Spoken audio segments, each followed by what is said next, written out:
What's up mga ka-Big Bites? Barrios binalik na ang belt, suspended pa siya ng 1 year. Pero bago ka sana magpatuloy sa panunood ay huwag mong kalimutang mag-subscribe sa aking YouTube channel. Matapos ang laban ni Pacquiao at Barrios, hindi pa rin humuhupa ang ingay, bagamat nagdaan na ang ilang araw pero usap-usapan pa rin ang naging hatol ng mga judges.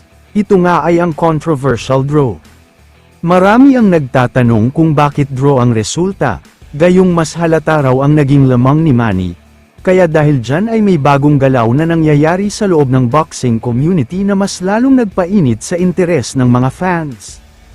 May mga balita na rin ang nagsasabing may official nang nagsasagawa ng internal investigation, at sa social media nga mismo ay marami na ang naglalabas ng kanilang speculations tungkol sa kung ano ang posibleng mangyari. Ang WBC organization ay mukhang tahimik lang at walang ginagawa, pero ayon sa multiple sources ay hindi daw nila papalampasin ang mga nangyayari, kailangan daw nilang magsagawa ng mabilis na investigasyon.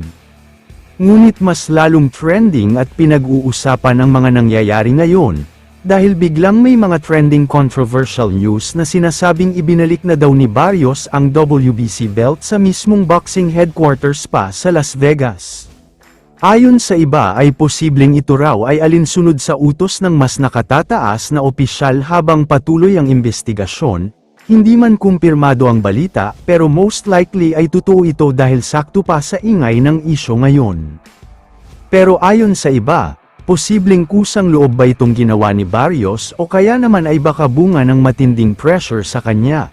May nagsasabing ito daw ay senyales ng pag-amin sa mga paratang na may dayaan na nangyari.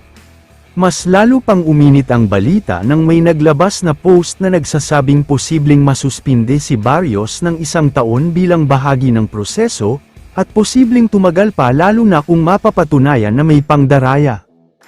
Uulitin ko lang na ang balitang ito ay nakaayon lamang sa mga post at impormasyon na kumakalat ngayon sa social media. Wala pang formal na kumpirmasyon mula sa WBC o kay Barrios dahil tahimik pa din sila.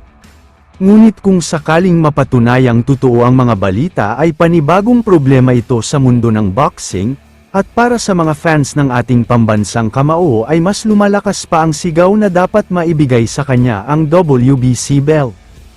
Kaya naman kung kayo ang tatanungin, ano ang masasabi nyo sa balitang ito?